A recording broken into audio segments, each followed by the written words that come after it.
FBI agents, what case will traumatize you for the rest of your life? A man reported that he heard screams from the walls as he passed by the place earlier in the afternoon. The man's complaint was the 26th noise complaint of a similar nature within the last month, and it finally led to the issue of a search warrant. This sounded like just a regular call, but I just never could have imagined the horrifying truth I would soon discover. I pulled up and parked my black Honda near the cobblestone pathway. The plains of Arizona surrounded me.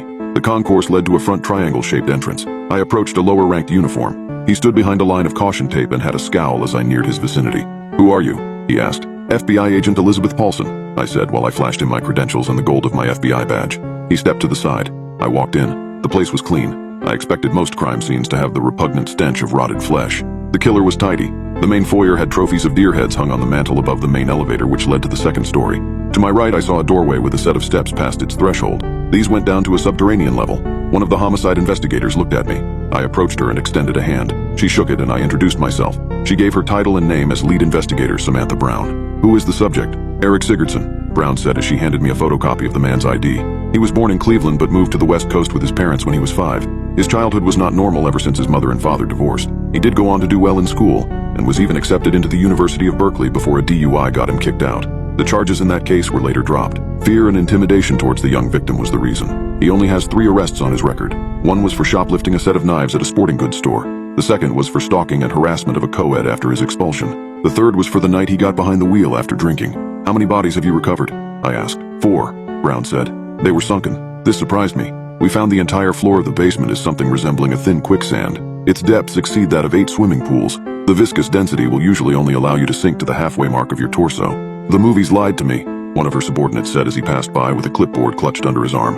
"The artificial kind he constructed allows for full immersion," Brown said. "This is unlike the sort you would find along riverbanks or in marshes. We are still trying to find out if it's the thin density which drowns his victims. It liquefies upon contact with the heat of human skin, or it could be something poisonous within the makeshift sand itself. We have scientific researchers on their way here now to give us answers. All we know is the killer has a lifelong love of chemistry. Do the victims have commonalities? We have found 2 males and 2 females. He liked to target couples. Where is he? I need to speak to him. The boys are watching him in the greenhouse around back."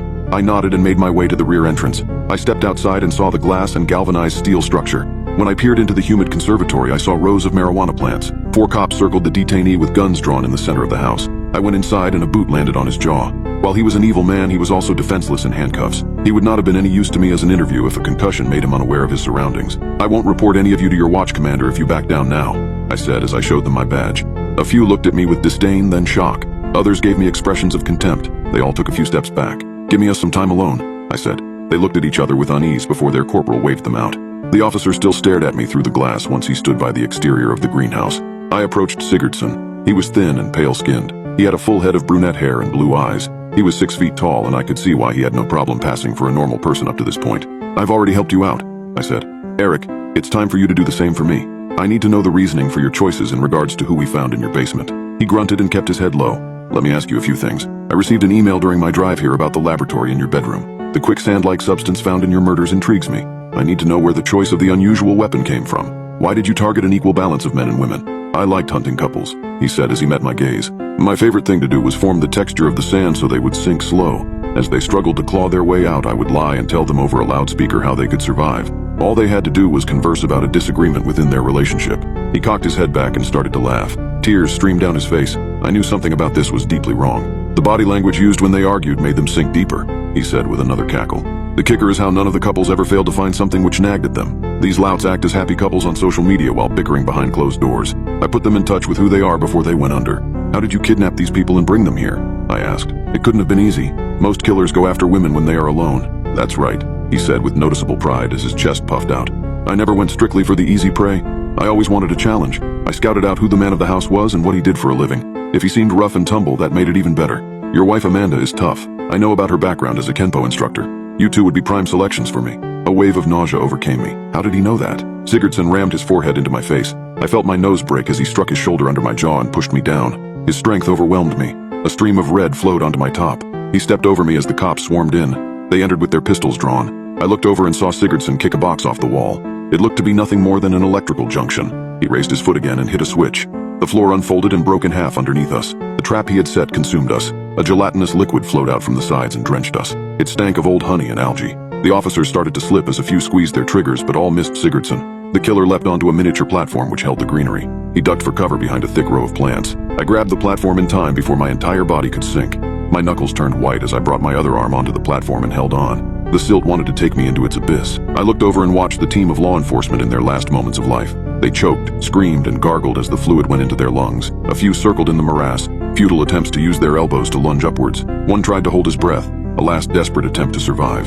The earthen and wet sediment mixture swallowed him. The corporal screamed and stared at the sky before his face became blanketed in the muddle. A gag was the last noise he ever made.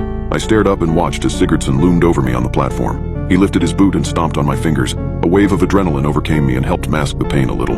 I was still in agony and knew I could not afford to let go. Die already, he said as he brought his foot down again. I'll find your wife and make her look at her own dismembered body parts while I tell her what I did to you. He ground the bottom of his foot onto my fingers as though he was squashing an insect. He lifted his leg again to kick me in the face. I knew there was no holding on after that if he knocked me out.